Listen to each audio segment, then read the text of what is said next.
Everybody, Rich with the YouTube channel Prep You, and as the title of this video kind of explains, your trauma kit and my rookie mistake. Gosh, it's a totally rookie mistake, and I didn't even think it was going to be a mistake until one of these guys exploded in one of my two trauma kits that I carry with me. You all know I work at a range. I also work at a school where there are two separate bags that I carry, and multiple reasons for that. You can guess that there's stuff that's at the range that I can't carry at school. So I have two. Here is a complete one. Here is the other one, minus a few things that got damaged, which we'll talk about. This is the one that I carry at the range. And just real quick, you can go to one of our list videos, and it talks about what we have in our trauma kits and stuff like that. But just real quick, several tourniquets, 2 Israeli band-aids, Lay's band-aids, a pocket mask, emergency blankets, steri strips, several exit and entry wound bandages, 4x4s, 5x9s, light sticks, bandanas, alcohol prep, tape, a paramedic scissor kit, and gauze.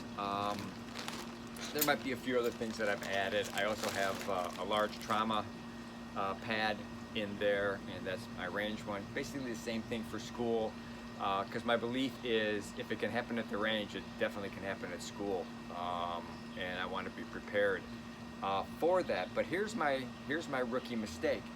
I've told you always, with your food, your medical supplies, and everything, over the counter, or your medications and stuff like that, keep abreast of the date on it that they expire. Okay, so with that in mind, this is one of the culprits. It's just a regular old disposable cold pack. Of all the stuff that I use, other than Band-Aids at the range for people that cross their thumbs, this is the #1 thing that I use. I use it at school a lot for kids that hurt themselves, people that pinch themselves at the range on their slide or whatever. I use a lot of these, and of course, neither places supply them, so I supply them. Well, a few years back, probably more than a few years back, I got really lucky, and there was a huge medical supply box that I was able to get a hold of. It had tons of these. Well, I've gone through majority of them. I have these 3 left and a few in here. All right. About a week ago, I went to go into one of my cabinets in the basement where I keep a lot of my medical supplies and personal hygiene stuff and stuff like that I kind of add to this whenever I need to. And one of these had exploded, and everything inside that drawer was white, crystal white.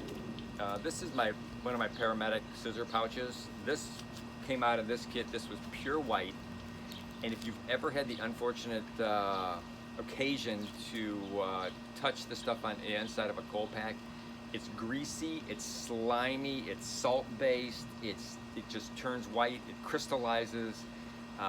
And I'm going to get this wrong. It's either an endothermic or exothermic reaction. I think it's, I don't know, you tell me. Comment and let me know if it's endothermic or exothermic, and if it truly is salt in those. But anyhow, so I really didn't pay much attention. I did that. Everything was fine.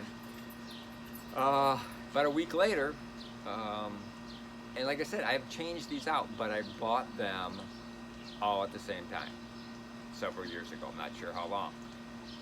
And all of a sudden I noticed on, not this bag, because this is my temporary school bag, that the entire bottom was white. Well, not only is that stuff slimy and greasy and just nasty when they explode, they eat through everything. So it ate through the double sandwich bags they were in.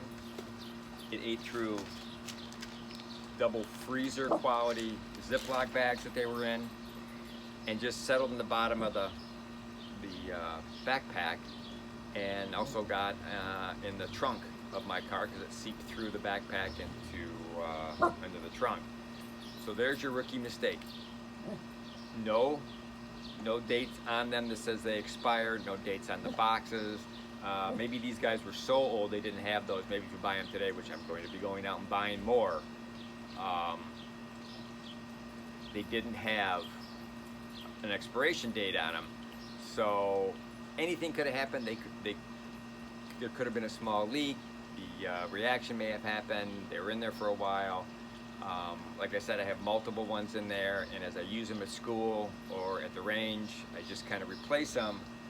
Well, this is the bags of ones that I'm getting rid of because I'm not taking any chances, although I may keep them in the garage or something to see what happens.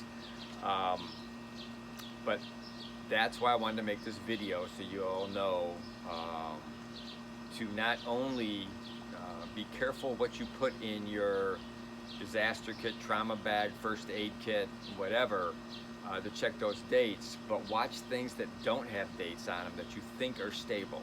Now, another reason that things could have happened is the heat fluctuation. It says keep these at room temperature, so that's probably another one of my mistakes, another rookie mistake. As I suggest to everybody, when you put these kits together, like everything, put each individual thing in a bag. It's easier to grab, it's great.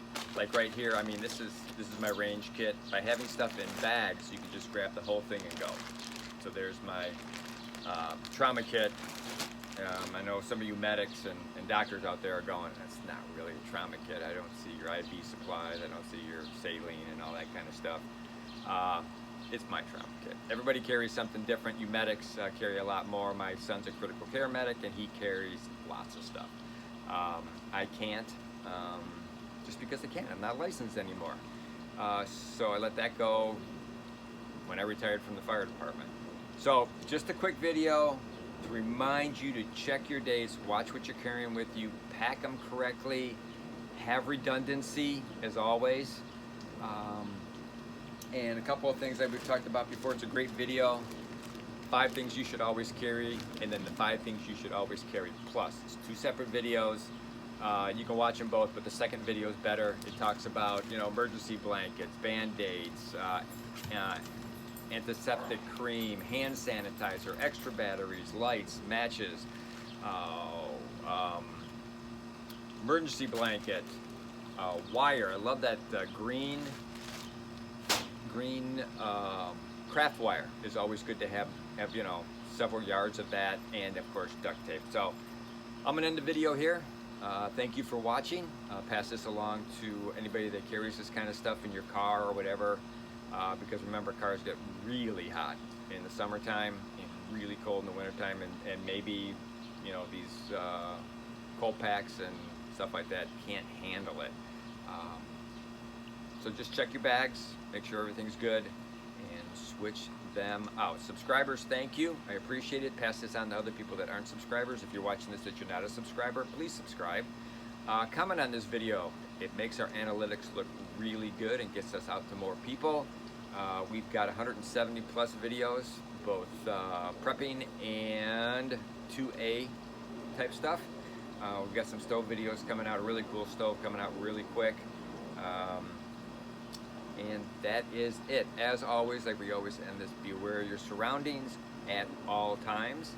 Please have enough food, whether you shelter in place or bug out. 3 months shelter in place, 72 hours or more if you bug out.